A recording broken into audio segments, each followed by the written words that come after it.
Hello everyone. তো তোমরা caption দেখে বুঝতেই পারছো এটা সরস্বতী ঠাকুর বিজয়ের দিনের ব্লগ। এদিকে আমরা বিকেলে বলগ্রাউন্ড মাঠে সবাই মিলে বসেছিলাম, কারণ আমাদের কোনো কাজ ছিল না, রাতে খাওয়ানো হবে, তাই মা কাকিমা বৌদি সবাই মিলে সবজি কাটছে। আমাদের কোনো কাজ ছিল না সেরকম ভাবে, তাই আমরা বসে বসে দাঁত বের করছি।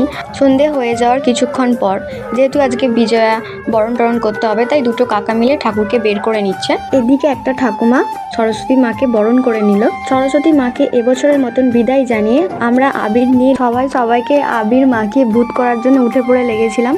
বিজয়া বলে কথা, সবাই মিলে আবির মেখে ভূত হয়ে তারপরে আমরা একটু নাচানাচি করতে লেগে পড়লাম, কারণ বিসর্জন বলে কথা, একটু তো নাচানাচি করতেই হবে। নাচানাচি করার পর ঠাকুর বিসর্জন দিয়ে এসে আমরা সবাই মিলে এদিকে খেতে বসে পড়েছি। আমি ব্লগ করছি বলে সবাই মিলে টাটা করে দিল। আজকে আমাদের মেনুতে ছিল ভাত, ডাল, সব রকম একটা তরকারি, চাটনি, পাঁপড়, মিহিদানা, আর এদিকে নুনে আমার চাটনি দিয়ে দিয়েছে, কি আর করা যাবে।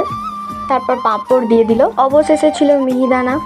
তো আমার পাতে আমি বলেছি আমাকে দুবার দাও, আমি দুবার নিয়ে নিয়েছি। খাওয়া কমপ্লিট করে সবাই সবার বাড়ি চলে গিয়েছিলাম।